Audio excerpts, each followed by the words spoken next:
Hello, and thanks very much for being with me. What I want to do is take a moment to explain the kind of confusing budgetary situation that's taking place in Washington right now. I know you're hearing a lot about it. As chairman of the Budget Committee, let me try to explain to you uh, what we are trying to do and how it's going. For a start, you're ready to get confused because here it goes. For a start, we got a so-called bipartisan infrastructure bill.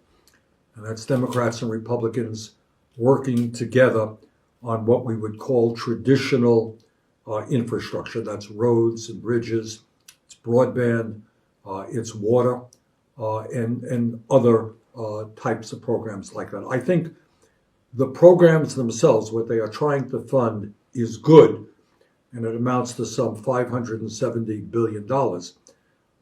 But its weakness is how it funds those programs.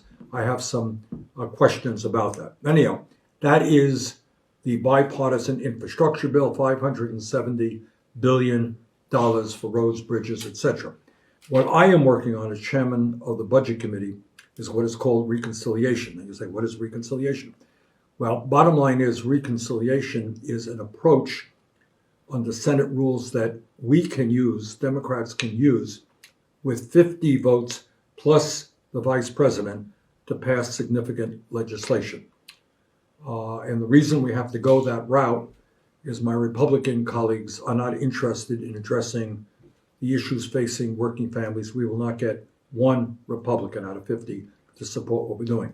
So we have to go the route of reconciliation. Problem there is you don't have the freedom to do everything that you want. In reconciliation, you're kind of hidebound by various types of rules called Byrd rules, after Senator Byrd. All right. Bottom line here is, what are we trying to accomplish in the bill? I think we can look at it in three ways. This is a $3.5 trillion proposal, which added to the $600 billion, almost $600 billion bipartisan bill, brings you up to about $4.1 trillion, which is somewhere in the vicinity of what President Biden wanted. It is much less than what I have fought for. I wanted $6 trillion, which I think is the appropriate number, but hey, I got one vote, and there are 49 other Democrats, and many of them did not agree with that number. So we are where we are. Now, what is in this $3.5 trillion budget? Well, for a start, look at it in three different ways. Number one, at a time of massive income and wealth inequality, and at a time when billionaires like Jeff Bezos and others and large profitable corporations are not paying a nickel in a given year in federal taxes, what this bill does say to the wealthiest people in our country and the largest corporations, you're going to have to start paying your fair share of taxes. And we raise trillions of dollars in revenue by doing that. Number two, it begins to address the long neglected needs of working families. I don't have to tell anybody out there. Real wages for American workers today is not any better than it was, maybe lower than it was 48 years ago. Half of our people are living paycheck to paycheck. Over 90 million Americans are uninsured or underinsured. You got a massive housing crisis, etc. So what this bill says is that we are finally, as a government, going to address the needs of working families and not just worry about the 1% and the wealthiest people in this country and their lobbyists. That's pretty radical around here. So what is in the bill? What are we doing? Well, let's start off by looking at the youngest people in America, our children. We as a nation, shamefully, have the highest rate of childhood poverty of almost any major country on earth. Well, you know what? We're going to address it. We're going to address that in a number of ways. Number one, we're going to pass a child tax credit. That means if you're a working class family, loosely defined, and you have a child, for every child under 18, you will get $300 a month from the federal government to help you raise that child. And we think that that will, which is basically what goes on around other industrialized countries around the world. So it's not a radical idea, not a new idea, but it will reduce childhood poverty by 50%. What do you think about that? Reduce childhood poverty just by doing that. And in addition, for children, what we're going to do, and every parent out there knows this, we have a totally dysfunctional child care system. It is outrageously expensive. Workers in child care get paid starvation wages. We don't have enough locations. Many people in America literally cannot find a slot for their child. So we're going to deal with child care in a very profound way and make hundreds of billions of dollars investment to lower the cost of child care for working families. The goal is no family would pay more than 7% of their income, which is far less than they're paying right now. And we're going to make sure that child care workers receive living wages and see it as a career, not just as a low-wage job. What we're also going to do is address the many crises that we have in healthcare. All of you know, and I've ranted and raved about this one for years, we pay the highest prices in the world for prescription drugs. Pharmaceutical industry is enormously powerful.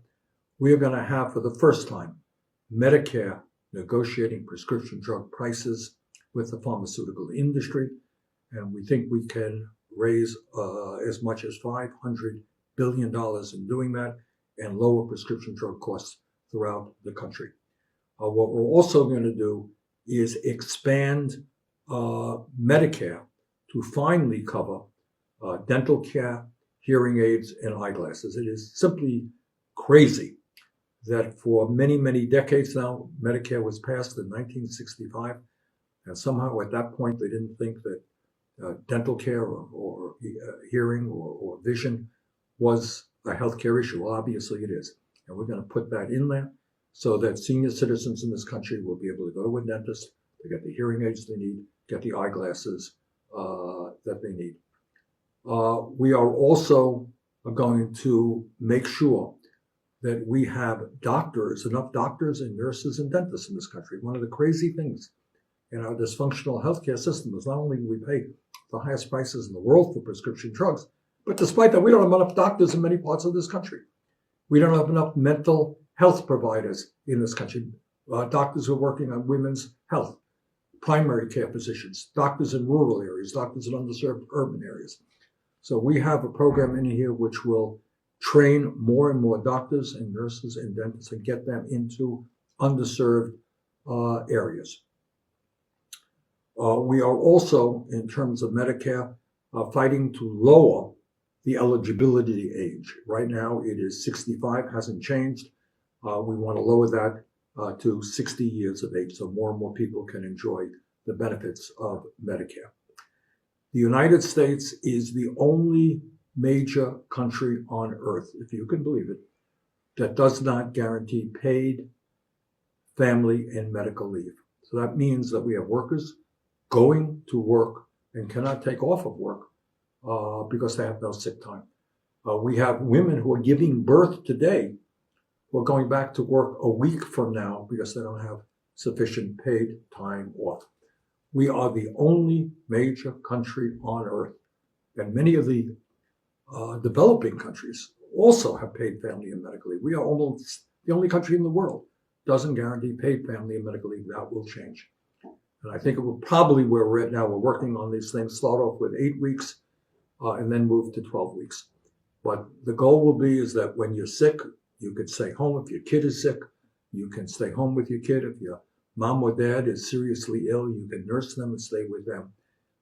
And this is a major step forward in creating a more civilized society. We are also dealing with the crisis in affordable housing. I don't have to tell anybody that housing costs are soaring all over this country. Literally 2 blocks away from where I am right now in the nation's capital, there is a compound of homeless people living in tents. Almost 600,000 people in this country are homeless.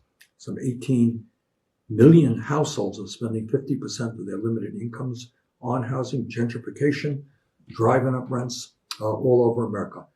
We are going to make the largest single investment in the history of our country in building low-income and affordable housing. And by the way, when we do that, it's going to create a whole lot of great paying jobs. So in terms of education, it is no great secret that a whole lot of folks out there, many millions, people cannot either afford to go to college or are leaving school deeply in debt. As many of you know, my own view is that we should make public colleges and universities tuition free. That is not happening in this bill. But what is happening is 2 years of community college would be tuition free. And that's a step forward. It doesn't go as far as it should, but it is a step forward. A lot of money going into historically black colleges and universities and other universities and colleges where there are a lot of minority students. So those are what we are trying to do. And that's just a brief outline of what we're trying to do to protect working families, to create the millions of good paying jobs we need, and to address many long neglected problems. The third area that we are addressing in an unprecedented way is climate. I don't have to tell anybody who is watching this that climate change is in fact an existential threat to our country and to the planet. And what you're seeing in the West Coast right now, the horrors of what you're seeing, I was just talking to a colleague of mine from Oregon, 116 degrees in, I think, Portland, Oregon. Insane temperatures. Massive floods in Detroit, flooding in New York City. It's going on all over the world. And if we do not, in an extremely bold and aggressive way, address climate, then the planet we're going to be leaving our children and future generations will be increasingly unhealthy and uninhabitable. Because what's going on there on the West Coast, this is not just a one-shot event. It will only get worse. So we are pouring a huge amount of money into moving our economy, our transportation system, agriculture, away from fossil fuels into energy efficiency and sustainable energy. There's a whole lot of programs that we have. I just don't have the time to go through all of them right now. But there is going to be, by far, the largest investment in addressing climate that this country has ever seen. And among many other programs, and I'm excited about this, we're going to put tens of billions of dollars into a civilian climate corps. And essentially what that means is we're going to have hundreds of thousands of young people get actively involved in the fight to transform our energy system. And they will be paid well. And if I have anything to say about it, there will be educational stipends also as a benefit, which will enable them either to be able to afford college or pay off the student debt. So I'm very excited about the concept of the Civilian Climate Corps, which is based on the Rooseveltian CCC, Civilian Conservation Corps of the 1930s. So, bottom line here is we are looking at the most consequential piece of legislation to impact the lives of working people that we have seen, I believe, since FDR in the 1930s. And it will, among many other things, create millions and millions of good paying and meaningful jobs which take on climate change and improve lives for working families. So I just wanted to take a few minutes to update you on what's going on here and to keep you, as the days and weeks go forward, to keep you informed. This is a work in progress. A lot of committees working on it, a whole lot of folks are working on it. But I do applaud the president and my colleagues here for finally taking a hard look at the crises facing the American people, the working people of this country, and beginning to address it. Now, I know some people will say, well, it doesn't go far enough. Well, between you and me, I agree with you. But anyone who denies that this is a major, major, major step forward, I think is missing the boat. So thank you all for watching. Look forward to chatting with you soon. Take care.